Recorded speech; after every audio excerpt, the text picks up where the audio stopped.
మరి జీవవృక్షం యేసుప్రభువారు అయినప్పుడు జీవవృక్ష ఫలాలను భుజించిన వాడు కూడా ఎల్లప్పుడూ జీవిస్తాడు కదా, అవునా కదా? జీవవృక్షమే యేసుప్రభువారు. ఆయన ఫలాలను కోసుకోవాలి, మనం ఆయన దగ్గర నుంచి మనం పొందాలి. ప్రేమ ఉందే ఉదాహరణకి, ఆ ప్రేమ ఎక్కడి నుంచి రావాలి? మనకి యేసుప్రభువారి దగ్గర నుంచి రావాలి.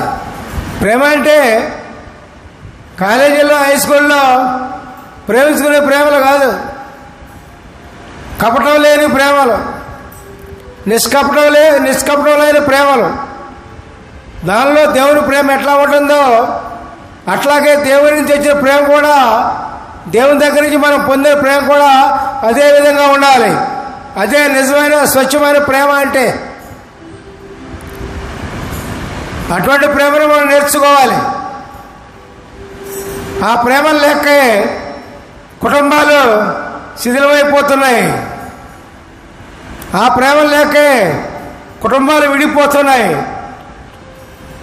ఆ ప్రేమలు లేకే ఇంట్లో పిల్లలు అందరూ ఎవరు కూడా దూరమైపోతూ ఉన్నారు.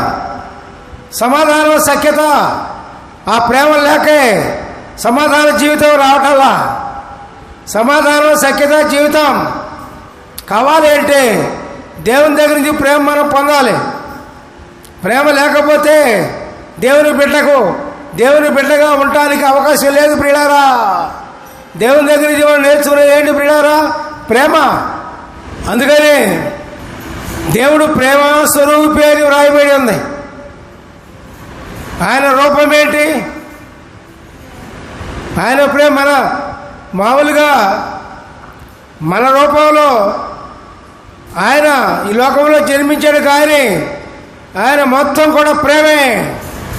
ఆయన ప్రతి అవయవంలో ప్రేమే, ఆయన ప్రతి పనిలోనూ ప్రేమే, ఆయన ప్రతి ఆలోచనలోనూ ప్రేమే, ఆయన ప్రతి క్రియలోనూ ప్రేమే.